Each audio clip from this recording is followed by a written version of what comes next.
Okay, so step number 6, really important. Execute.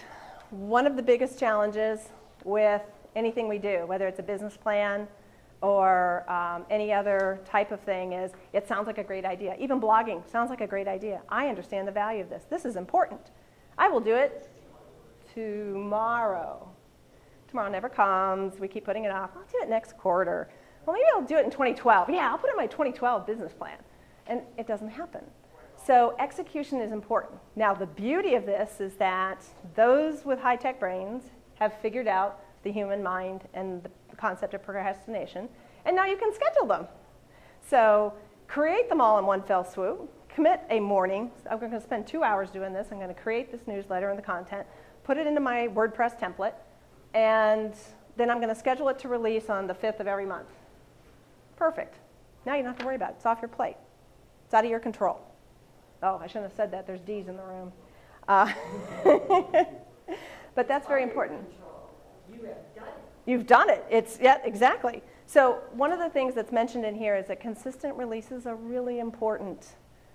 You know, somebody out there is living for the 5th of the month for Carlos's newsletter. So it's Carlos. So, look, I like that look. He's thinking of a response, you can tell, but he's trying to be polite. It took a minute to get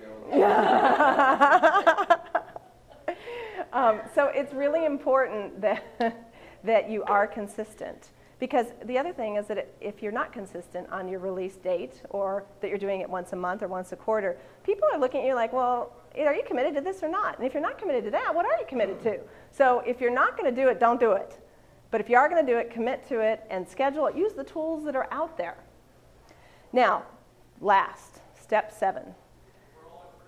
How many times have we heard or said to our clients, and I always get hit for this because I say things to my clients that I don't indoctrinate into my own practice.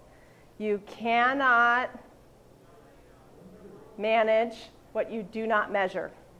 How do you know if your newsletter worked? Well, let's go back to the beginning of this conversation. What's the objective of the newsletter? Now, there are plenty of tools out there that are analytics for newsletters.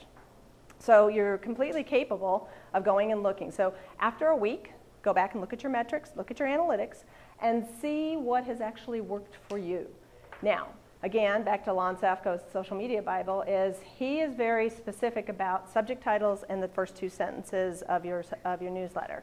And what he says is, once you figure out that your subject title works, so send it out to 5 different distribution lists, but change the inside of the text.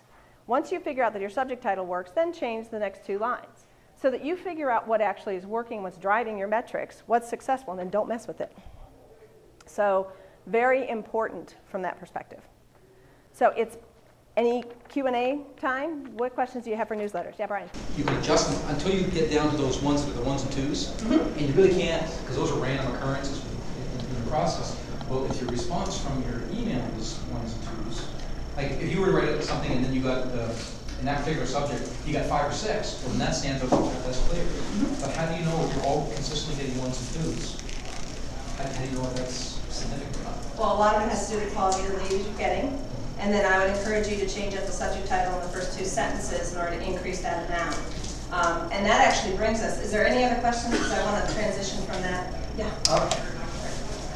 You first. Any research or metrics on text versus HTML these days? Which get read better? HTML, people are graphically stimulated. Right. And if you don't have pictures, you don't have graphics, like that's a requirement. To me, that's a best practice. So you've got to have graphics, it's got to be wow, it's got to be, I mean, if it's not exciting, you're not going to get open, you're not going to get that attention. Quick. I was just going to comment that just like many marketing efforts, they take time to work. So I will not only think of one objective or a couple of objectives.